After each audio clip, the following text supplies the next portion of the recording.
Okey, Assalamualaikum warahmatullahi wabarakatuh. Kali ini kumpulan kami akan cuba untuk membedah sebuah buku yang berjudul Salah Faham Terhadap Islam. Buku ini dikarang oleh Muhammad Qutb dalam bahasa Arab dan dialihkan bahasa oleh Yusuf Zaki Yaakob. Buku ini sangat padat dengan nuansa rabbani tanpa mengesampingkan sisi-sisi duniawi. Buku Salah Faham Terhadap Islam ini lebih terfokuskan kepada jawapan-jawapan yang tergas terhadap salah faham dan pengeliruan terhadap Islam yang telah ditaburkan oleh musuh-musuh Islam. Buku ini sederhana dan praktis untuk kita jadikan panduan dalam kehidupan kita.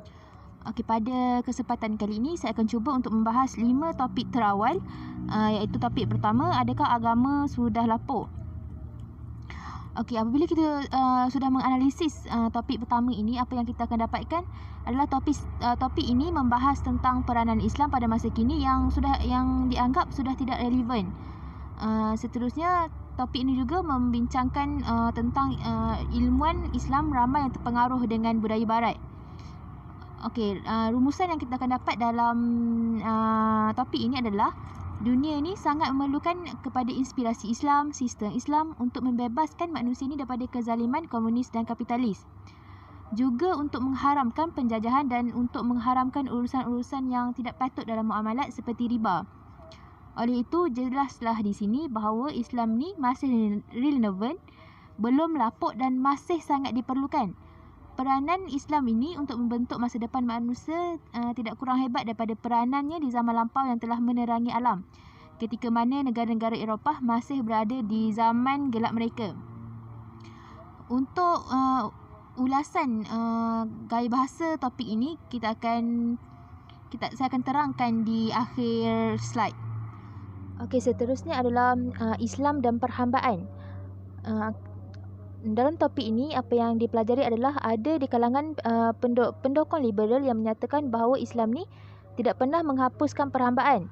Dakwaan ini adalah sebenarnya tidak tepat kerana usaha untuk menghapuskan sistem perhambaan ini telah dianjurkan oleh Al-Quran dan Rasulullah SAW sendiri, yang bermaksud barang siapa yang membebaskan seorang hamba, Allah akan membebaskan setiap anggota badannya daripada neraka hingga dia terselamat dengannya. Hadis riwayat Bukhari. Sistem perhambaan yang telah berakar umbi sebelum kedatangan Islam ni telah ditangani dengan baik. Islam meletakkan dasar yang jelas dalam usaha membebaskan dan melenyapkan sistem perhambaan. Namun apabila Muslim gagal melaksanakan dasar Islam ini, jangan pula kita fitnah Islam. Usaha dan dasar telah jelas seperti dalam Al-Quran dan hadis. Okey, seterusnya topik ketiga dalam buku Salah Faham Terhadap Islam ini adalah Islam dan sistem feudal. Selepas kita membaca buku ini, kita akan dapat tahu apa itu sistem feudal. Jadi rumusan daripada bab ini adalah Islam ni tidak mengenal peraturan perhambaan tanah yang ditetap di luar daerah perhambaan. Bab ini telah menjelaskan asal-usul sistem feudal. Di dalam sistem Islam tidak terdapat perhambaan tanah. Jenis perhambaan seperti itu tidak terdapat dalam sistem Islam kerana pada dasarnya Islam ni tidak mengakui kehambaan dan kerakyatan yang lain melainkan kepada Allah dan yang pencipta hayat. Okey, seterusnya topik keempat, Islam dan kapitalis. Okey, bagaimana kapitalis itu lahir? Lepas kita baca buku ini, kita akan dapat tahu macam mana kapitalis ni boleh ada dan macam mana kapitalis ni boleh wujud. Okey, oleh itu untuk kesimpulan bagi bab ini, patutlah kita ditegaskan di sini bahawa sistem kapitalis yang buruk yang terdapat dalam negara-negara Islam pada hari ini bukanlah merupakan sebahagian daripada sistem Islam. Ini kerana Islam tidak bertanggungjawab terhadap kejahatan-kejahatannya kerana orang ramai yang hidup dalam negara-negara itu tidak lagi berpandukan dengan ajaran-ajaran Islam dalam kehidupan ekonomi mereka. Islam dan milik peribadi. Selepas kita baca dengan teliti bab ini, apa yang akan kita dapat adalah seandainya penghapusan milik peribadi ini tidak dapat menyelamatkan manusia dan kejahatan-kejahatan yang mahu dihindarkan oleh komunis, maka mengapa pula kita harus meneladani komunis dan turut melakukan tindakan yang bertentangan dengan tabiat manusia itu? Ataupun kita turut melakukan penindasan terhadap keinginan semula jadi manusia dengan tujuan untuk mencapai sesuatu yang mustahil. Okey. Seandainya mereka berkata bahawa di Rusia perbezaan antara golongan dengan golongan dan perbezaan di antara individu dengan individu hanya merupakan perbezaan yang kecil yang tidak sampai kepada had mewah di satu golongan dan hak menderita di satu golongan yang lain, maka kami pun boleh berkata bahawa di dalam sistem Islam juga begitu. Malah 1300 sebelum munculnya komunis, Islam ni telah memperjuangkan dasar mendekatkan dan mengecilkan jurang perbezaan antara orang ramai, di samping mengharamkan dan melenyapkan penderitaan. Mengharamkan kemewahan dan melenyapkan penderitaan. Tetapi untuk melaksanakan tujuan-tujuan Islam itu, tidak hanya menyerah kepada kuat kuasa undang-undang semata-mata, malah ia menyerah pula kepada kejujuran kepercayaan manusia kepada Allah, kepada dasar membuat kebajikan dan saling menyintai sesama manusia. Ulasan untuk 5 topik yang saya terangkan tadi. Setelah saya baca buku ni selama seminggu dan buat kajian sikit-sikit, apa yang saya dapat, tata bahasa dia, tata bahasa yang digunakan pada 5 topik awal ini sangat mudah difahami setiap isinya, walaupun ada setempat tu yang menggunakan kiasan, tapi majoritinya sangat mudah difahami. Yang kedua, penulis menggunakan perkataan-perkataan yang berhemah dan perkataan yang lembut dan perkataan yang tidak kasar. Untuk kritikan, apa yang kurang dalam buku ini adalah penggunaan gaya penulisan dan saiz form yang dipilih sesuai untuk golongan yang muda, tetapi tidak untuk golongan yang berusia kerana dianggap terlalu kecil untuk mereka baca. Yang kedua adalah penggunaan ayat yang terlalu panjang dan meleret menyebabkan pembaca ni mudah jemu dan bosan. Tapi walau apa pun, setiap isi yang dibahas dalam buku ini sangat menarik. Seterusnya kita sambung kepada topik seterusnya oleh rakan presenter yang lain. Assalamualaikum warahmatullahi wabarakatuh. Nama saya Nur Irudina Amni binti Razak, nombor kad matrik di 1931-1999. Hari ini saya akan membentangkan tentang rumusan yang telah dapat saya lakukan terhadap isu yang saya bedah di dalam buku ini, iaitu Islam dan wanita. Tajuk Islam dan wanita ini dia dapat membentangkan tentang beberapa matlamat perjuangan kaum wanita yang sepatutnya digarakkan perjuangannya oleh setiap individu, organisasi dan masyarakat. Sebagaimana kita melihat di negara-negara timur pada hari ini sibuk mempersoalkan tentang hak-hak wanita dan sibuk mempersoalkan tentang tuntutan hak sepenuhnya dengan lelaki. Di tengah-tengah kesibukan ini, seakan-akan dilanda wabak demam, juara perjuangan Islam ini menggunakan nama Islam ketika mengemukakan dakwaan-dakwaan mereka. Sesetengah dengan ekstrim ini, dia mendakwa bahawa Islam ini telah menetapkan hak-hak yang sama di antara dua jenis, iaitu di dalam segala perkara, dan sesetengahnya pula dengan penuh kejahilan. Kerana ada sesetengah yang menuduh bahawa Islam ini adalah musuh wanita. Kemudian ada pula yang mengatakan Islam ini menjatuhkan taraf dan kehormatan wanita. Islam ini juga meletakkan bahawa wanita ini pada status yang hampir sama dengan binatang. Islam ini juga menganggap wanita ini sebagai semata-mata alat untuk lelaki memenuhi nafsu berahinya dan sebagai alat untuk melahirkan keturunan tidak lebih dari itu. Dua-dua golongan ini mungkin tidak memahami hakikat Islam, ataupun boleh jadi mereka memahami hakikat Islam tetapi sengaja mencampur adukkan di antara kebenaran dan kebatilan dengan maksud yang menimbulkan keadaan fitnah dan kekecohan di dalam masyarakat, ataupun dengan maksud untuk memancing di air yang keruh. Setelah menjadi kekecohan, kekecohan pembebasan wanita-wanita di negara-negara barat. Satu tinjauan telah dilakukan di negara-negara barat iaitu pada zaman-zaman lampau wanita di negeri-negeri Eropah dan di dunia seluruhnya dipandang selaku makhluk-makhluk yang tidak mempunyai sebarang hak dan niat.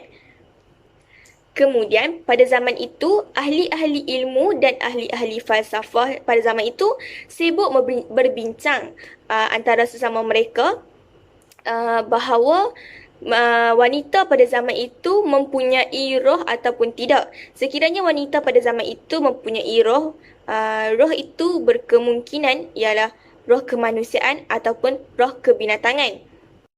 Untuk mencapai matlamat ini, kaum wanita ni hendaklah meletakkan ajaran Islam sebagai satu garis panduan ketika mereka melakukan kerja serta aktiviti yang telah dijalankan. Pembebasan yang sebenar untuk kaum wanita ialah pembebasan daripada segala belenggu iaitu kekufuran, kejahilan, kefasikan yang menjadi penghalang utama untuk kemajuan dan keharmonian bagi kaum wanita. Jadi, untuk wanita mencapai matlamat ini, mereka hendaklah meletakkan ajaran Islam sebagai garis pandu rangka kerja serta aktiviti yang telah dijalankan.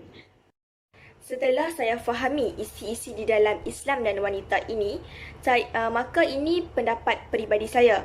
Saya menyokong bahawa hak-hak wanita ini perlu dititik beratkan dan perlu ditegaskan, kerana sekiranya hak-hak wanita ini tidak dituntut ataupun tidak ditegaskan, maka ia akan berlaku kekecohan dan berlaku ketidakharmonian antara wanita dan golongan individu, masyarakat dan organisasi. Kemudiannya ia akan berlaku ketidakmajuan golongan-golongan para wanita. Para wanita juga berkemungkinan tidak dapat melakukan aktiviti mereka dan tidak dapat melakukan rentak gerak kerja mereka dengan lebih selamat. Segi menurut prinsip asasi Islam, ada mengatakan bahawa kaum wanita ini adalah dipandang sebagai makhluk manusia yang mempunyai roh kemanusiaan yang sama dengan kaum lelaki. Kemudian ada juga yang mengatakan, pendek kata di dalam Islam ini, Islam ni memberi hak yang sama baik kepada kaum lelaki ataupun kaum wanita tanpa sebarang perbezaan. Jadi, sekiranya hak-hak kaum wanita ini tidak dititik beratkan ataupun tidak dibela, ia dikira tidak adil. Kerana di dalam firman Allah yang berbunyi, wahai orang-orang yang beriman, janganlah satu kaum mengejek-ngejek satu kaum yang lain, kerana boleh jadi kaum yang diejek-ejek itu lebih baik daripada mereka, dan janganlah pula wanita-wanita ini mengejek-ngejek wanita yang lain, kerana boleh jadi wanita-wanita yang lain itu lebih baik daripada kita. Dan janganlah kamu mencela dirimu satu sama lain, dan janganlah kamu panggil dengan gelaran-gelaran yang buruk. Firman Allah ini berbunyi di dalam surah Al-Hujarat ayat 11. Seterusnya saya akan meneruskan dengan topik Islam dan zakat. Dalam topik ini kita dapat merasa rasa tanggungjawab yang sedemikian itulah disokong sepenuhnya oleh teori politik dan kemasyarakatan yang termoden di zaman ini. Tetapi seandainya negara ini tidak mampu mengadakan pekerjaan kerana sebab-sebab yang di luar kemahuannya, maka Jabatan Baitumal ataupun perbendaharaan negara akan bertugas membantu mereka sehingga keadaan pulih kembali. Zakat dan segi kacamata keuangan ini dia merupakan satu sistem cukai yang berperaturan, yang mana pertama kalinya di dalam sejarah ekonomi dunia. Sedangkan sebelum ini cukai-cukai ini hanya dikenakan ke atas orang ramai mengikut sesuka hati pemerintah. dan jumlah cukai yang hanya dikenakan ke atas orang ramai mengikut sesuka hati pemerintah, dan jumlah cukai yang harus dipungut ia bergantung kepada sejauh mana keperluan keuangan yang dikehendaki oleh pemerintah untuk memenuhi kepentingan peribadi mereka. Di samping itu, bebanan membayar cukai ni dia lebih banyak dipikul oleh orang-orang miskin ataupun orang-orang kaya, ataupun dipikul oleh orang-orang miskin untuk membayar cukai selama-lamanya. Okey, tetapi apabila lahirnya Islam pemungutan cukai ini ataupun zakat yang telah diatur dengan kadar-kadar yang tertentu sahaja, dan dia tidak boleh lebih dan itu jika negara ni berada dalam keadaan normal. Hakikat zakat yang pertama ni dia harus diingati ketika memperkatakan terhadap zakat. Hakikat zakat yang kedua pula ialah pembahagian hasil pungutan zakat kepada orang miskin. Dia haruslah diselenggara oleh negara, bukan oleh orang-orang kaya. Lebih dikenali sebagai Baitul Mal dalam Islam ni, dia tidak berbeza dengan maksud Kementerian Keuangan sekarang.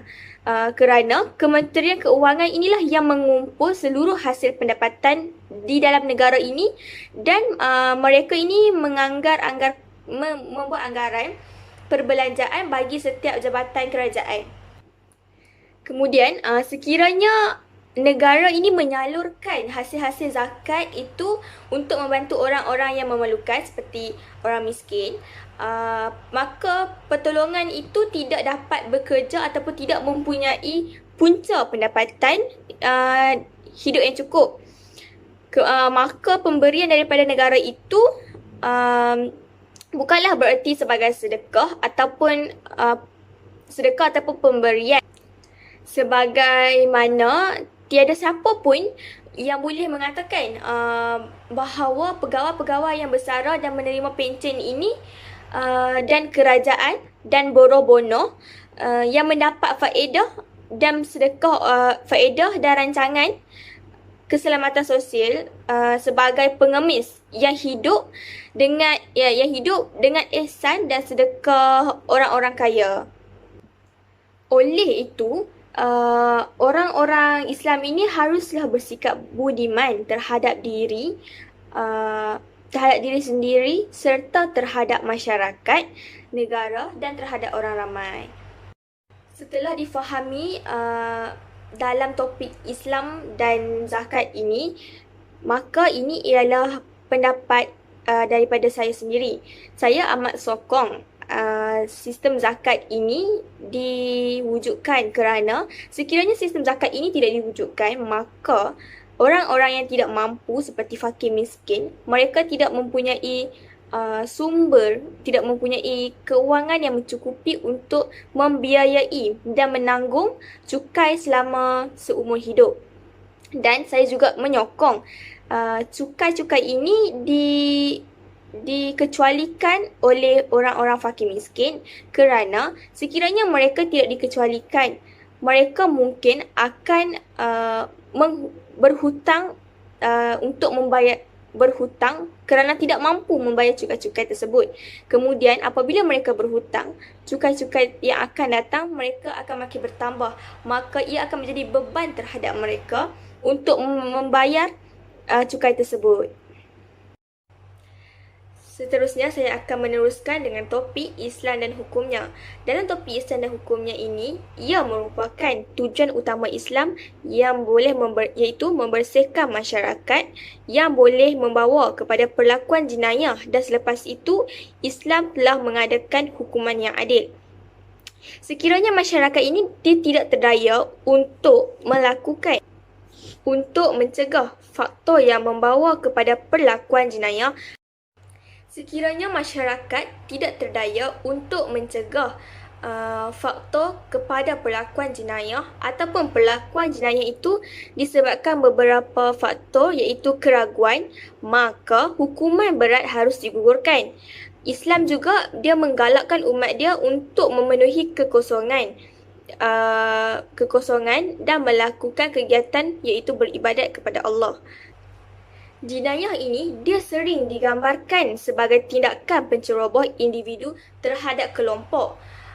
Kerana konsep jenayah ini dan hukuman mempunyai hubungan yang rapat dengan pandangan sesuatu bangsa terhadap bentuk hubungan di antara individu dan masyarakat. Seperti kita lihat, negara-negara yang mementingkan individu seperti negara-negara kapitalis barat begitu keterlaluan mendewa-dewakan individu dan menganggap sebagai pusat seluruh kehidupan masyarakat.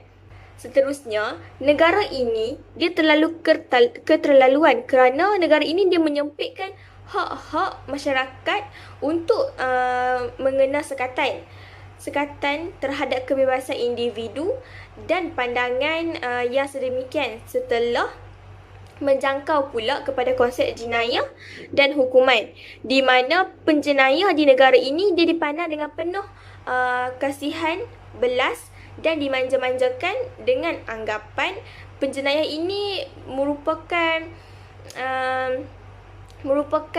korban dari kejelikan-jelikan masyarakat ataupun korban kompleks-kompleks jiwa, di mana kehuru-haraan saraf yang tidak terdaya diatasi mereka. Kerana itulah mereka patut diterima hukuman-hukuman yang seringan mungkin di dalam negara-negara itu. Dan jenayah-jenayah akhlak ini khususnya dipandang begitu ringan hingga hukuman-hukuman terhadap jenayah itu seolah-olah tidak merupakan hukuman lagi. Dan di peringkat ilmu ini, ilmu jiwa ia tampil untuk mencampur tangankan untuk mentafsirkan kesan dan jenayah ini. Ilmu jiwa ini tampil untuk mencampur tangankan serta membuat tafsiran tentang kesajahan dan jenayah. Menurut mereka, di dalam pincang kehidupan ekonomi, pertumbuhan akhlak-akhlak yang baik ini tidak mungkin lahir. Kerana itu penjenayah ini dia tidak patut dihukum. Tetapi bolehkah pendokong komunisme ini menerangkan mengapakah di Rusia masih terdapat pengamal penjenayah dan masih terdapat mahkamah-mahkamah dan penjara-penjara sedangkan mereka telah pun menjalankan sistem ekonomi komunis yang adil? Walau bagaimanapun, namun kedua-dua teori itu masing-masing ada dan ada pula keterlaluannya. Namun, kedua-dua teori itu masing-masing ada kebenaran dan ada juga keterlaluannya. Misalnya macam memang benar bahawa suasana-suasana hidup itu seorang itu mempunyai pengaruh yang besar dalam pembentukan dan perkembangan diri dia. Kemudian kompleks jiwa pula yang terpendam di dalam akal tak sedar itu kadang-kadang mendorong seseorang itu ke arah pelakuan jenayah. Tetapi walau begitu, manusia ni bukanlah semata-mata satu makhluk yang pasif menghadapi suasana-suasana hidup dia. Menurut Islam dari segi hukuman ini, pertama, Islam ini memandang perbuatan jenayah itu dan kacamata individu yang melakukan, dan kedua, dia memandang jenayah itu dan kacamata masyarakat yang menjadi mangsa jenayah itu. Setelah itu, barulah Islam ini menentukan balasan yang adil, rasional dan logik. Saya menyokong bahawa apabila Islam akan mengenakan hukuman rejam kepada jenayah berzina baik lelaki ataupun perempuan, tetapi hukuman daripada Islam ini tidak akan dilaksanakan, melainkan apabila kedua-dua itu melakukan perzinaan secara terang-terangan hingga perbuatan itu dapat dilihat dengan jelas oleh saksi, dan apabila kedua-dua orang yang bersalah itu sudah pun berkahwin.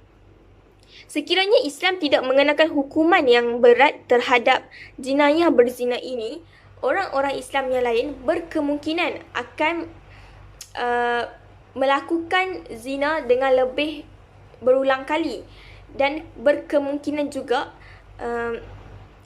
berkemungkinan juga Islam ini tidak akan dipandang oleh masyarakat apabila kes berzina dipandang sebagai kes tidak berat. Seterusnya, saya akan meneruskan tentang topik Islam Sistem Kelas. Islam Sistem Kelas ini, dia telah mengadakan undang-undang pemecahan dan pembahagian kekayaan yang berjalan secara terus agar kekayaan itu dibahagikan anggota keluarga menurut kadar baru. Peninggalan harta kekayaan juga dia tidak bertumpuk pada satu tangan, kecuali dalam kes yang jarang.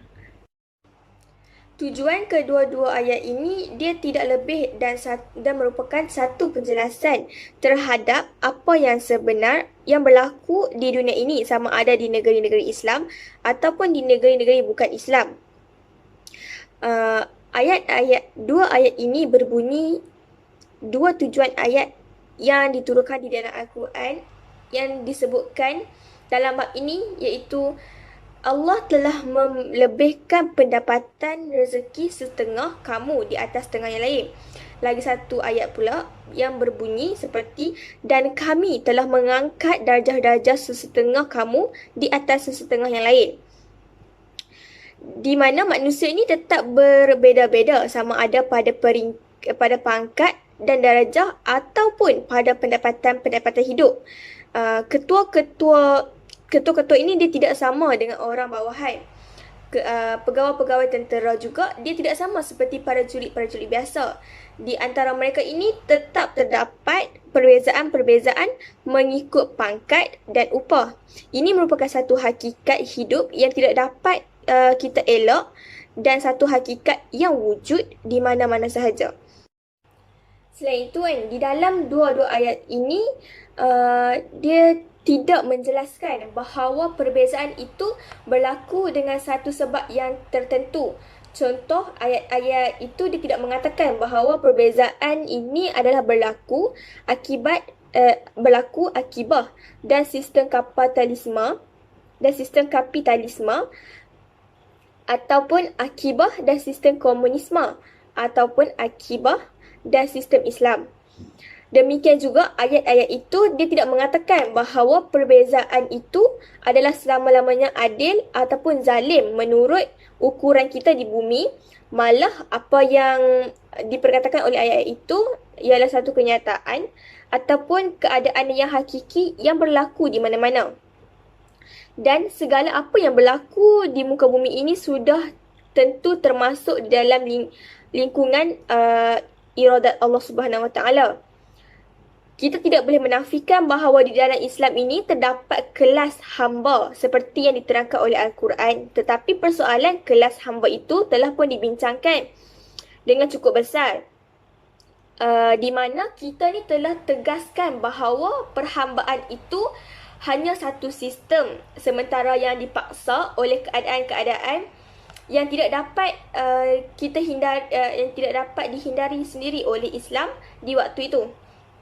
Ataupun dengan lain-lain perkataan, perhambaan ni dia bukanlah salah satu prinsip dalam konsep masyarakat Islam ataupun satu keperluan untuk sementara waktu sahaja.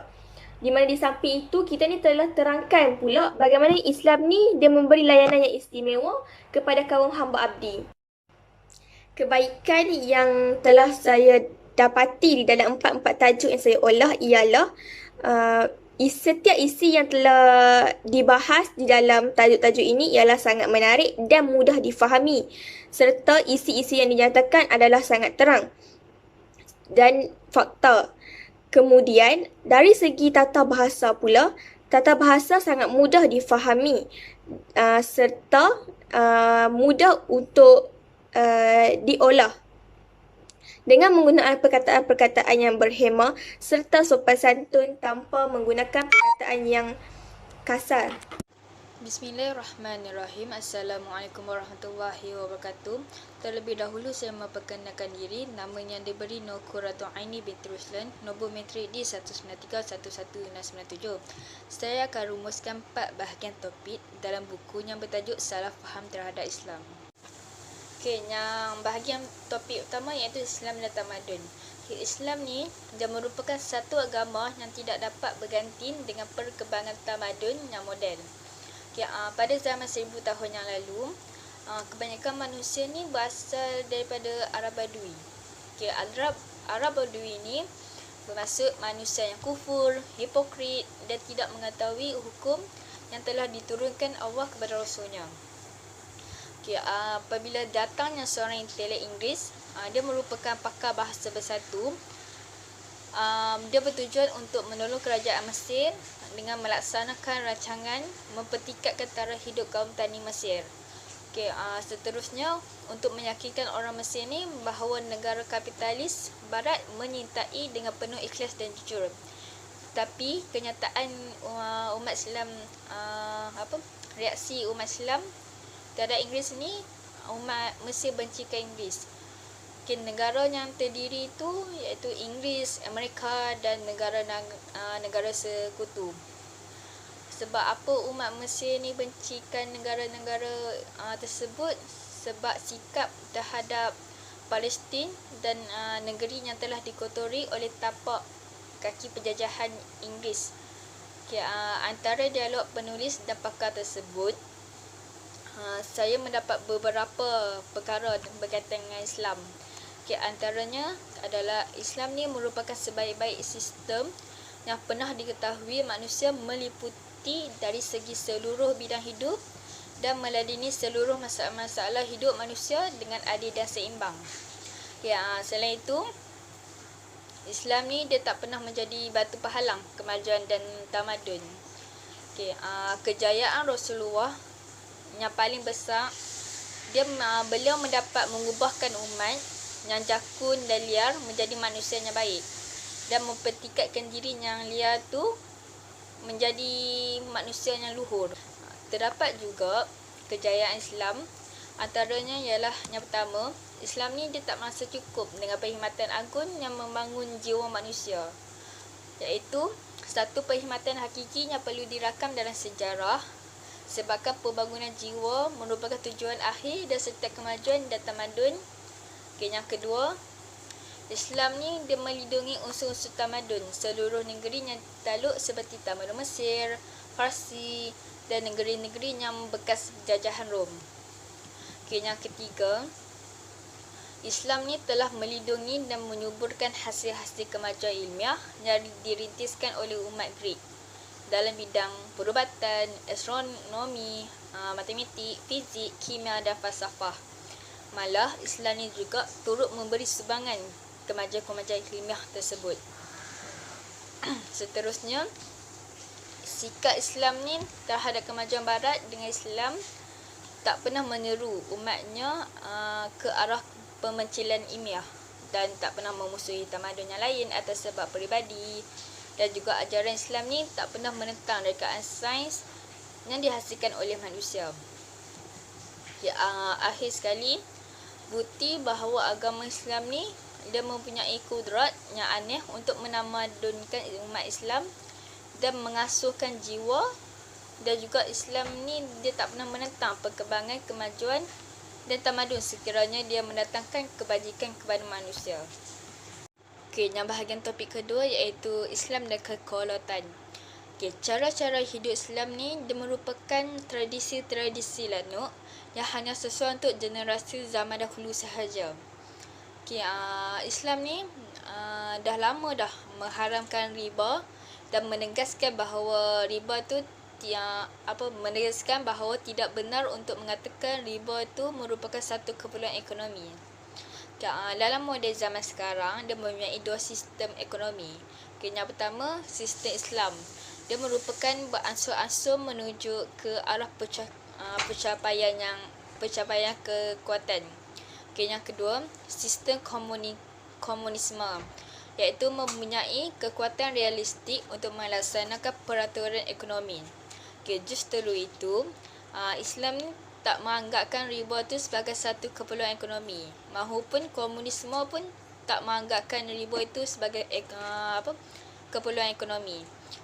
Okay, seterusnya keistimewaan dalam sistem Islam ni, dia telah mengharamkan riba dan monopoli yang menjadi rukun sistem kapitalis. Okay, selain itu zakat ni adalah merupakan suatu kewajipan yang telah ditentukan oleh Allah dan satu tanggungjawab yang harus diselenggarakan oleh negara. Okay, selain itu peraturan desentralisasi juga satu peraturan yang baik disebabkan ia mengaturkan pembahagian kerja yang wajar tanpa memberatkan pusat sudah tentu kurang mengetahui dengan perincian segala keperluan unit-unit. Okay, akhir sekali, prinsip yang telah ditetapkan oleh Islam ni untuk menjamin pembahagian kerja yang adil dan untuk menegakkan sistem desentralisasi dan pentadbiran negara. Yang bahagian topik yang ketiga iaitu agama dan represi seks. Okay, ahli-ahli psikologi barat telah menuduh agama tu menindaskan keinginan seks merupakan satu tenaga manusia yang vital dan akibatnya menyebabkan mereka ni menderita sebab dikongkong oleh perasaan mereka berdosa, terutama sekali dalam kalangan mereka yang beragama. Okay, refleksi ni dia bukanlah hasil dari keeganan seseorang untuk memuaskan keinginan naluri, malah hasil dan memandang kotor kepada keinginan naluri sendiri atau hasil dan sikap tidak mengakui bahawa dorongan naluri itu merupakan sesuatu yang patut terlintas dalam hatinya atau mengganggu fikirannya. Okay, refleksi ini dengan definisi yang lebih dalam ialah memandang kuno kepada keinginan naluri dan bukannya keeganan untuk melakukannya untuk waktu yang tertentu. Okay, dalam firman Allah dalam surah Ali Imran ayat 14 yang bermaksud, manusia ni digemarkan dengan kecintaan memuaskan keinginan kepada wanita-wanita, anak-anak pinak, hartanya banyak, emas, perak, kuda pilihan, ternakan, sawah, ladang. Itulah keronakan hidup di dunia dan di sisi Allah tempat kembali yang baik syurga. Okay, Allah sebutkan seluruh kegiatan-kegiatan hidup yang menyeronokkan dan mengakui sebagai keinginan yang realistik. Okay, seterusnya, matlamat hidup ni dia harus dituju adalah kemajuan yang tidak berhenti-henti menuju taraf yang tinggi.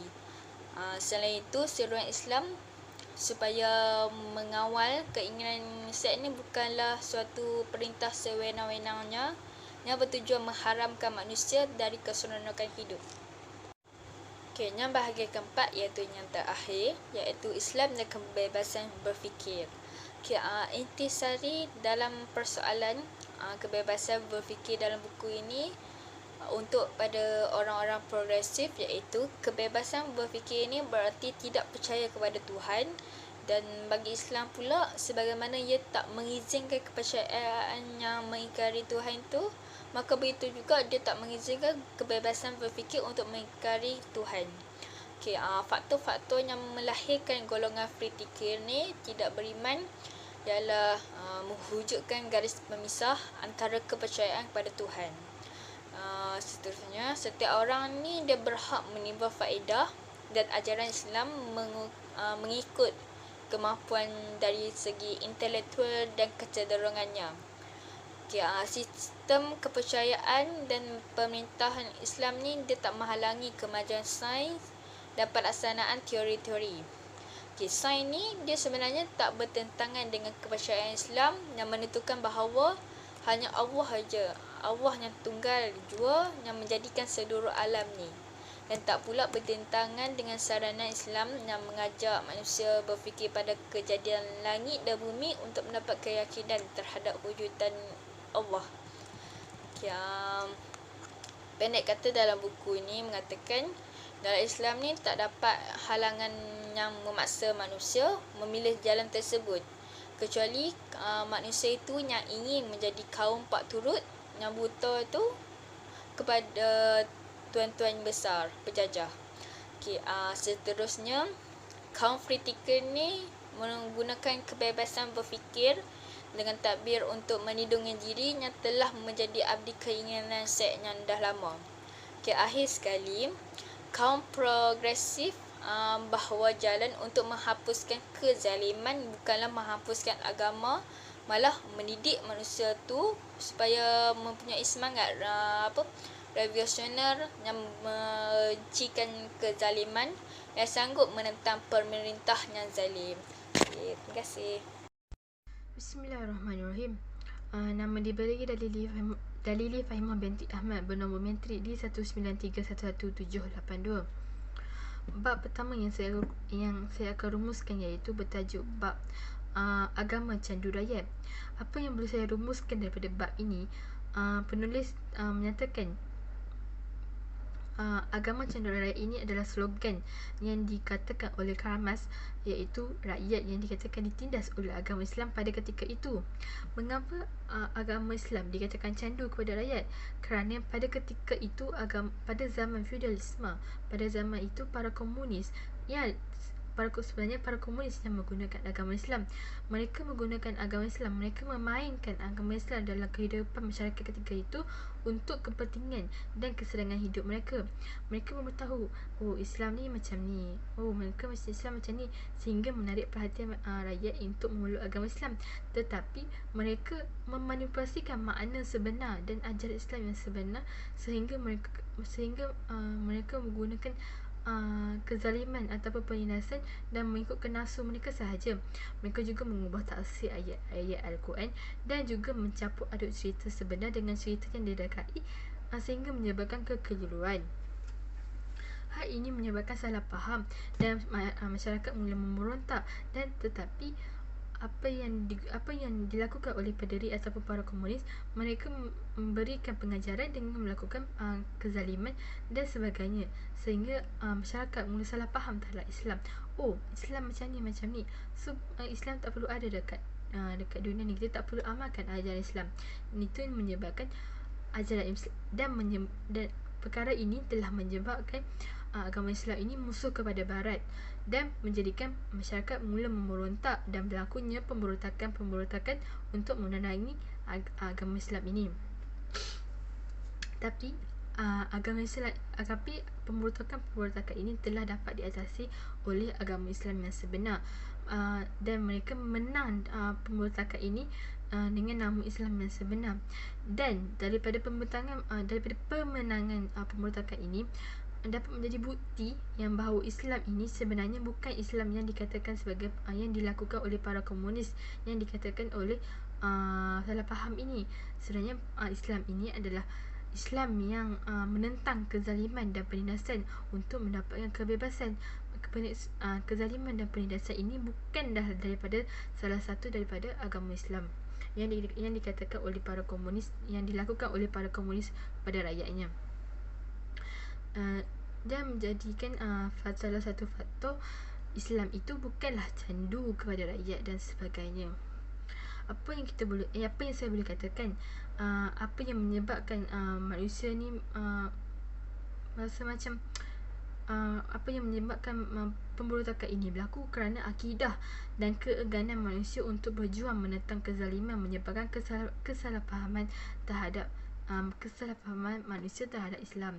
Sebabkan Islam akidah tak kuat kerana keengganan manusia macam tak maulah macam tu, sehingga kan manusia salah faham, Islam macam ni, akidah macam ni. Jadi akidah maksudnya apa yang boleh saya katakan, apabila kita tak kuat ataupun apabila seseorang Islam tu tak rasa macam biar je perkara itu, bila manusia tak berpegang teguh pada Islam, iaitu inginkan kebebasan dan tidak melakukan kezaliman dan sebagainya, tapi mereka tidak lakukan atau mereka tidak menentang kezaliman apa yang berlaku, sehingga menyebabkan manusia salah faham terhadap Islam dan sebagainya. Jadi kesimpulan yang saya boleh nyatakan, pendeknya boleh saya katakan Islam ini sebenarnya mengajak manusia untuk apa yang boleh saya membuat kesimpulan, sebenarnya kita perlu berhati-hati dengan para orang-orang yang bukan Islam. Kita tak tahu apa yang bakal berlaku. Kerana kita tahu fitnah itu bahaya dalam kehidupan masyarakat. Dan kita juga, untuk kesimpulan saya boleh katakan kita sebagai rakyat Islam ataupun masyarakat Islam, untuk kita takkan nak diam saja apabila berlakunya penindasan dan kezaliman. Sebab kita, kalau boleh, selagi kita boleh dicegah, kita harus mencegahnya kezaliman dan penindasan itu. Kerana sebab Allah telah berfirman, sesiapa yang berjuang untuk sabilillah lalu dibunuh atau dikalah, maka kami akan gunakan balasan yang besar, dalam surah An-Nisa ayat yang ke-74. Jadi kenapa kita perlu berhenti dan sebagainya. Penulis pun menggalakkan kita untuk melakukan dan mempertahankan ajaran Islam seperti ini. Itu sahaja ulasan bab daripada saya, rumusan bab untuk bab agama candu rakyat. Ulasan bab bagi ini, penulis telah menerangkan cerita-cerita dengan contoh yang baik apabila dia memberikan penceritaan. Contoh itu membuat saya faham. Dan juga struktur keceritaan dan kandungan itu bersesuaian dengan tajuk. Tetapi penulis dalam bab ini agak terlalu banyak kesalahan ejaan dan menyebabkan sukar untuk dibaca, dan gaya bahasa juga sukar untuk difahami, membuatkan kita perlu mengulangi bacaan sehingga betul-betul difahami. Itu sahaja untuk bab ini. Bab yang kedua untuk saya buat rumusan ialah bab bertajuk Islam dengan masyarakat dengan bukan Islam. Apa yang saya boleh bacaan daripada bab ini, dan saya boleh buat rumusan yang mengatakan penulis menyatakan bahawa masyarakat Islam dengan masyarakat bukan Islam ni, kita mengatakan isu-isu antara dua pihak ni dikatakan agak sensitif. Jika kita macam orang ramai tidak berani untuk menyuarakan isu-isu ni antara masyarakat Islam dengan masyarakat bukan Islam, kerana bimbang akan berlaku pertelagahan antara dua pihak ini. Masyarakat Islam dengan masyarakat bukan Islam ni sama dari segi manusia, tetapi berbeza hanya dengan agama sahaja. Tetapi Islam menyuruh umat Islam agar berbuat baik dengan masyarakat yang bukan Islam. Walaupun mereka diorang berbeza agama, tetapi kita tetap menjaga antara satu sama lain. Sebab bila kita tunjukkan sikap-sikap yang baik yang diajarkan oleh Islam, mana kita tahu kita dapat membuka hati orang yang bukan Islam dengan orang bukan Islam dengan ajaran Islam. Sebab Islam ni kita dah diajar ada adab yang baik, adab dengan masyarakat, adab dengan orang tua dan sebagainya. Maksudnya apa yang Islam tunjukkan semua adalah perkara yang baik-baik. Apa yang Islam ajarkan semua adalah adab dengan perkara yang baik-baik untuk dari segi kita, untuk kerohanian, dengan masyarakat sekeliling dan sebagainya. Bila kita tunjukkan ajaran Islam yang sebenar, dan menjadikan masyarakat orang bukan Islam memandang positif kepada dengan agama Islam dan sebagainya. Tapi apa yang penulis katakan, sebenarnya orang barat ini takut kepada fanatik orang Islam terhadap mereka. Tetapi apa saya bacakan, dia katakan sebenarnya orang barat Islam, orang barat ini tak faham apa maksud dengan fanatik itu. Sebab sebagai contoh yang dinyatakan oleh penulis, kata mahkamah di Sepanyol, orang Kristian ni dia menubuhkan mahkamah kat Sepanyol ni hanya bertujuan untuk menghapuskan masyarakat Islam dekat Sepanyol. Hanya menubuhkan mahkamah untuk membuang, untuk menghapuskan segala umat Islam dekat Sepanyol dengan menggunakan cara penyiksaan dan menggunakan kezaliman dan sebagainya. Contoh yang kedua dengan pembunuhan beramai-ramai terhadap orang-orang Islam. Dan apa yang contoh-contoh yang penulis berikan, itu adalah fanatik yang sebenar, kepada Islam, orang barat terhadap Islam. Sedangkan orang Kristian yang dikatakan oleh penulis tak pernah berlaku pun sebegini. Orang Islam tak buat begini pun. Apa yang orang Kristian buat kepada Islam untuk menghapuskan masyarakat Islam dan sebagainya. Jadi apa yang kita ketahui, apa yang kita ketahui, bila kita tak menjaga antara satu sama lain akan menyebabkan salah faham dan sebagainya, dan menjadikan perkara itu tidak dapat diuruskan dengan baik. So apa kesimpulan yang saya boleh dapatkan dalam bab ini, kita tunjuk perkara baik yang dapat. Jadi seharusnya kita menjaga antara satu sama lain. Tapi apabila ada orang menghina, menzalimi, kita sepatutnya berjuang untuk mentabatkan balik agama Islam kita dan sebagainya. Itu saja rumusan bab untuk bab Islam dan masyarakat dan bukan Islam. Ulasan bab untuk saya, bab yang ditulis oleh bab Islam dengan masyarakat bukan Islam, kandungan penceritaan yang menarik, saya suka baca dan mudah difahami. Gaya bahasa juga mudah difahami, tak ada masalah.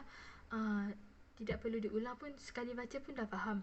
Dan tetapi kurang contoh penceritaan. Maksudnya hanya menumpukan kepada masyarakat Kristian. Kita tak tahu masyarakat selain Kristian macam mana, agama lain dan sebagainya.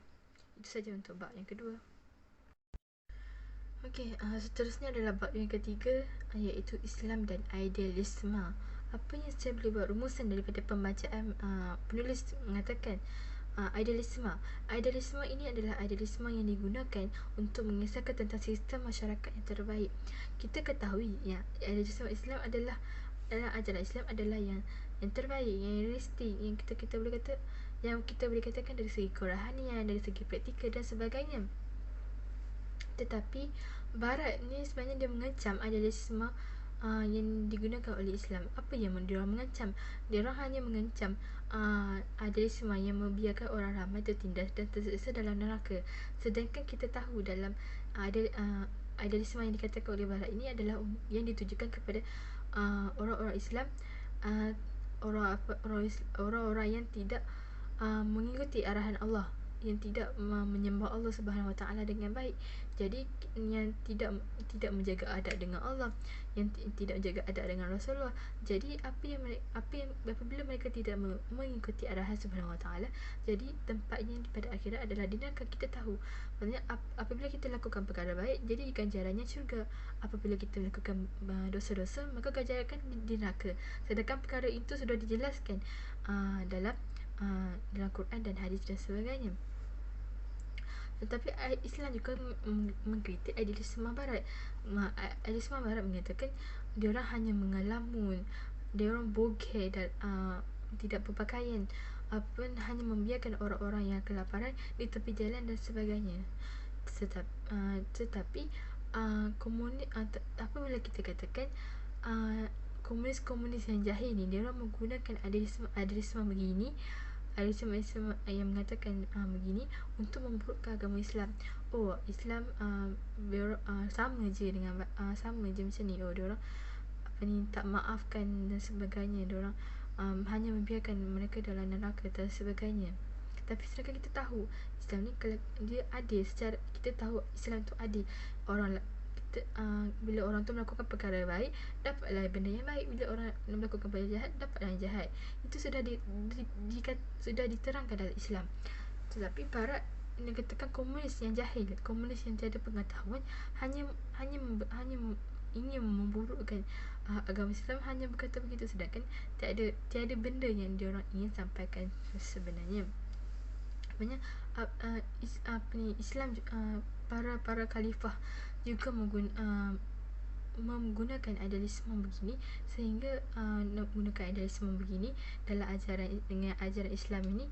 Sebenarnya ramai orang yang tertarik dengan ajaran Islam, seperti masyarakat Eropah belajar tentang ajaran Islam dan menjadikan diorang punya sistem pendidikan diorang pun menjadi lebih baik dan sebagainya. Jadi kita tahu Islam ni adalah satu sistem yang praktis dan realistis. So dengan penjelasan yang telah disampaikan, kita boleh ketahui bacaan daripada penulis sampaikan yang Islam ni bukanlah satu sistem hidup yang idealis, dengan katanya yang jelek, yang dibuat oleh penulis Barat kata macam-macam yang untuk memburukkan Islam. Malah Islam ni adalah satu sistem hidup yang praktis dan yang realistis, satu sistem yang pernah ditegakkan satu kali dengan cemerlangnya oleh umat Islam. Jadi dalam masa lampau, dan hari ini sistem ini still ada dan mempunyai kemampuan yang lebih besar lagi untuk ditegakkan kembali. Itu kesimpulannya. Jadi untuk itu kesimpulan dan rumusan dalam bab ini bagi untuk saya. Dan ulasan bab bagi ini, penulis telah menerangkan kepada saya untuk bab ini, menerangkan perbezaan idealisme dengan baik antara idealisme orang barat dengan idealisme Islam. Dia menerangkan contoh-contoh dengan baik dan sebagainya. Kandungan penceritaan yang baik, memberikan contoh yang baik. Kelemahannya, penulis haruslah menceritakan lebih banyak lagi tokoh untuk mengembangkan lagi kefahaman kepada penceritaan. Itu saja untuk bab yang ketiga. Okey, untuk bab yang seterusnya adalah Islam dan komunisme. Apa yang saya boleh buat rumusan untuk bab ini? Komunisme ni seperti macam orang-orang Islam yang terpengaruh dengan komunisme ni, seperti bila kita Islam tapi kita mengikuti apa yang Barat lakukan. Sebenarnya kita still lagi Islam tapi kita still buat perkara Barat. Sebenarnya perkara itu salah tapi kita menerimanya. Kita dipengaruhi dengan agama, perkara-perkara yang dilakukan oleh Barat. Jadi sebenarnya perkara itu tidak patut dilakukan. Sebab komunis ini menggunakan pelbagai muslihat dan teknik jahat untuk menghasut orang Islam.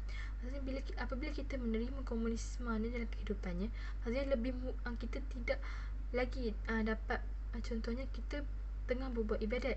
Kita bila orang Islam, kita berbuat ibadat dengan Allah Subhanahu Wa Taala. Tapi apabila kita menerima komunisme dalam kehidupan kita, kita tak dapat lagi berbuat ibadat dengan Allah dengan baik apa seperti yang selalu kita lakukan sebelum kita terimanya komunisme. Maksudnya apa yang Barat lakukan, kita ingin, dia ingin kita keluar daripada Islam dan sebagainya. Dan komunisme ni membuat orang Islam untuk menerima tamadun Barat dalam kehidupan mereka. Apabila dia pun macam bila macam dia orang promosikan, maksudnya kalau korang terima maksudnya macam dia pun orang buat tipu muslihat yang mengatakan bila menerima tamadun Barat, masyarakat Islam still lagi boleh jadi orang Islam, still lagi boleh beribadat, solat dan sebagainya, tapi dengan syarat orang Barat, korang kena terima gaya Barat dan sebagainya. Sepatutnya perkara itu tidak patut dilaksanakan kerana sistem komunisme Barat ini adalah bertentangan dengan sistem Islam. Dan akhir sekali, poinnya melalui komunisme ni dia berbeza sebab kita terlalu banyak perbezaannya dari segi aspek kebedaan tuling. Maksudnya kita Barat dia percaya dengan perkara yang nampak dekat dengan mata kita, nampak dengan maksudnya dia orang percaya dengan apa yang dia orang nampak sahaja. Tapi sedangkan Islam percaya dengan kerohanian, percaya dengan apa yang perkara kita tidak nampak, sebab semua itu makhluk Tuhan dan sebagainya. Tapi masyarakat Barat tidak. Jadi itu adalah salah satu perbezaan bagi masyarakat Barat dan masyarakat Islam. Ada juga aspek daripada aspek ekonomi, teori dan sebagainya. Jadi itu menunjukkan aspek-aspek utama kenapa kita tidak boleh terlalu menerima, kita tidak boleh menerima tamadun Barat dalam untuk memasukkan dalam sistem Islam dan sebagainya. Jadi kesimpulannya, seharusnya kita berjuang, still lagi kita menjaga agama Islam kita, dan tidak perlu mengikuti tamadun Barat, sebab kita bila kita ikut je Barat dan sebagainya, kita tak boleh fokus, kita tak menjadikan kita ni sebagai Muslim yang sempurna dan sebagainya. Itu saja kesimpulan dan rumusan bab yang keempat, iaitu Islam dan komunisme. Untuk ulasan bab ini, penulis telah menerangkan dengan jelas, memberikan contoh yang sesuai untuk memberikan penjelasan tentang perbezaan antara komunis dengan Islam.